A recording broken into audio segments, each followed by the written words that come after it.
اسلام میں لونڈی کا تصور یہ ہے کہ پہلے زمانے میں جب جنگ ہوتی تھی تو جب دشمن کے مرد قتل ہو جاتے تھے تو اسلام نے عورت کو قتل کرنے سے منع کیا. جو عورتیں گرفتار ہو کے آئی ہیں, اب آپ کے پاس یا تو ایک آپشن ہے کہ ان سب کو کیا کر دیں, قتل کر دیں, یا ایک آپشن آپ کے پاس یہ ہے کہ ان کی شادیاں کرا کے باعزت طور پر ان کو کیا بنا دیں, مسلمانوں کی بولو بھائی بیویاں بنا دیں, یا ایک آپشن یہ کہ ان سب کو کیا کر دیں, ایسے ہی چھوڑ دیں, جاؤ بھائی آزاد ہو تم. نہیں یاری بات میرا خیال ہے. اگر ان کو قتل کریں تو یہ عورت پر کیا ہے, زیادتی ہے, ظلم ہے. اسلام نے جنگ میں عورت کو قتل کرنے سے منع کیا. اگر ان کو بیویاں بنائیں تو یہ فطری طور پر کوئی بھی اس کو کے لیے تیار بولو بھائی نہیں ہوگا. کیوں نہیں ہوگا؟ دشمن کی شکست خوردہ عورت کو کبھی بھی کوئی شخص بیوی بنانے کے لیے, بیوی پیرالل ہوتی ہے, آپ کے ہم پلہ ہوتی ہے. اسلام کوئی ایسا حکم نہیں دیتا جو نیچر کے خلاف ہو. آپ نے دشمن کو سے لڑائی کی, وہ آپ کے خون کے پیاسے تھے, ان کی عورتیں بھی مرد بھی, عورتیں بھی تو ان کے ساتھ لڑتی ہیں نا, یا اپنے شوہروں کو, اپنے جو مردوں کو اپریشیٹ کر رہی تھی. آپ نے زور اور طاقت سے اس دشمن کی پر قبضہ کیا. اب ان کی عورتوں کو اتنی عزت دے کہ اپنی بیوی بنا لیں, یہ عملی طور پر ممکن نہیں ہے. سمجھ میں نہیں آ رہی بات میرا خیال. اور تیسرے آپشن کیا ہے کہ ان کو ایسے ہی آزاد چھوڑ دیا جائے. آزاد چھوڑیں گے تو ان کی کفالت کون کرے گا؟ وہ زنا کو پیشہ بنائیں گی. سمجھ میں نہیں آ رہی. دشمن کی مزید اولاد پیدا کریں گی. تو اسلام نے درمیان کا راستہ دیا کہ نہ تو ان کو اتنا پروٹوکول دو کہ بیوی بناؤ, بنانا چاہو تو اجازت دے دی, لازم قرار. صحابہ میں بہت سے ایسے ہیں جنہوں نے ان لونڈیوں کو آزاد کر کے بیوی بنایا. خود نبی صلی اللہ علیہ وسلم کی زوجہ حضرت صفیہ, وہ غلام تھی, باندھی تھی, ان کو آزاد کروا کے آپ نے ان سے باقاعدہ نکاح کیا ہے. نہیں یاری بات میرا. اجازت دے دی کہ بیوی بھی بنا سکتے ہو, لیکن واجب قرار نہیں دیا, کیونکہ مینٹلی اس کے لیے کوئی بھی فاتح قوم تیار نہیں ہوتی.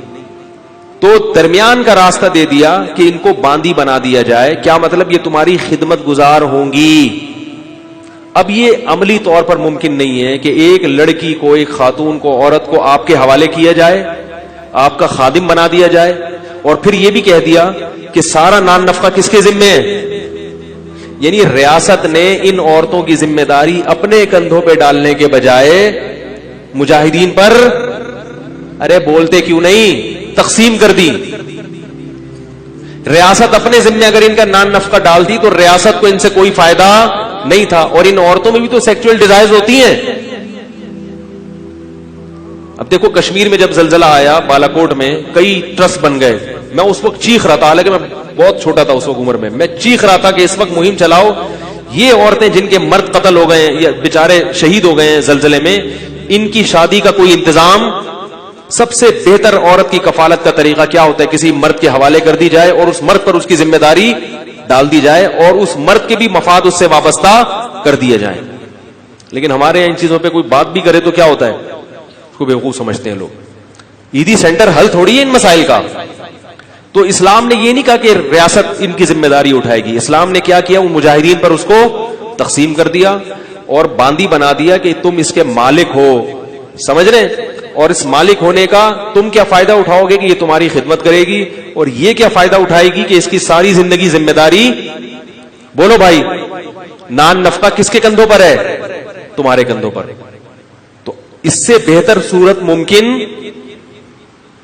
سوٹیبل کوئی صورت ہو ہی نہیں سکتی تھی.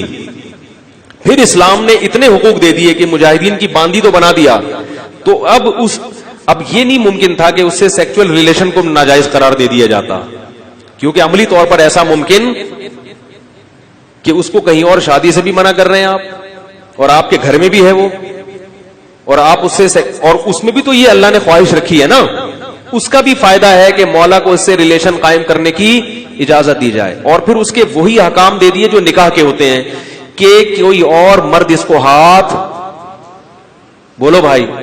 غیر مسلموں کے ہاں جو عورتیں جنگی قیدی ہوتی ہیں پبلک پراپرٹی بن جاتی ہیں.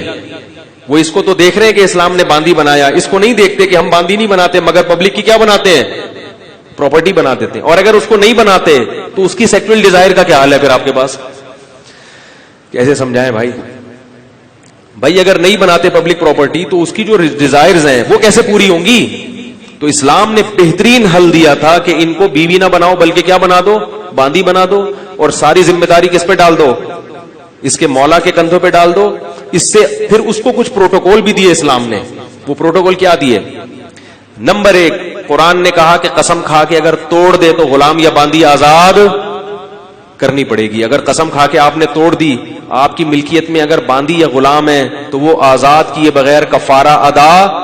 یہ جو ہم کہتے ہیں نا 3 روزے 10 غریبوں کو، یہ اس لیے کہ باندیاں نہیں ہیں، غلام نہیں ہے. اگر غلام یا باندی ہو تو وہ آزاد کرنا پڑے گا. تو ان کی آزادی کا بھی اسلام نے کیا کر دیا؟ ارے بولو نا یار، بندوبست کیا کہ کسی بہانے سے ان کو کیا کیا جائے؟ آزاد کی. جب آزاد ہوگی تو وہ بھی احسان مانے گی کہ اس نے آزاد کر دیا، لہذا وہ مسلمانوں کی دشمن نہیں بنے گی، وہ احسان مانے گی. اور دوسرا پروٹوکول یہ دیا، اور کئی کفارے اس میں. زہار میں کفارہ کیا ہے کہ باندی کو آزاد کیا جائے. کسی کا غلطی سے قتل ہو گیا، اس کا کفارہ کیا ہے؟ باندی کو آزاد کیا جائے. اور پھر ویسے بھی کہہ دیا کہ اگر کسی نے ایک دفعہ بھی زبان سے کہہ دیا کہ باندی آزاد ہے تو یہ ریورس نہیں ہو سکتا. مذاق میں کہہ دیا، نبی نے فرمایا مذاق میں کسی نے کہہ دیا، غصے میں کہہ دیا، جان کر کہہ دیا، لا طلاق ولا عتاق فی اغلاق، فرمایا طلاق بھی ہو جائے گی اور غلام بھی آزاد ہو جائے گا. طلاق میں تو رکھا 3 طلاقیں، اور غلام آزاد کرنے میں 1 دفعہ. طلاق میں 1 طلاق کے بعد رجوع کا حق ہے، 2 کے بعد بھی ہے. غلام اور باندی میں رجوع کا حق نہیں. آ رہی بات؟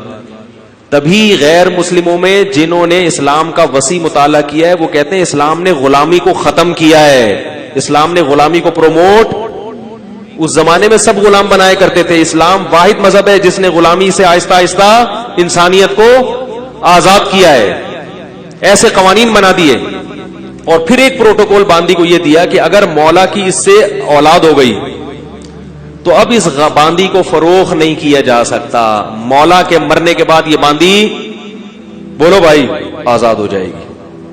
نہیں یاری بات میرا. اگر اس سے اولاد ہو گئی آپ کے تو اب یہ باندی بالآخر آزاد ہو جائے گی. یہ پروٹوکول دے دیا اس کو.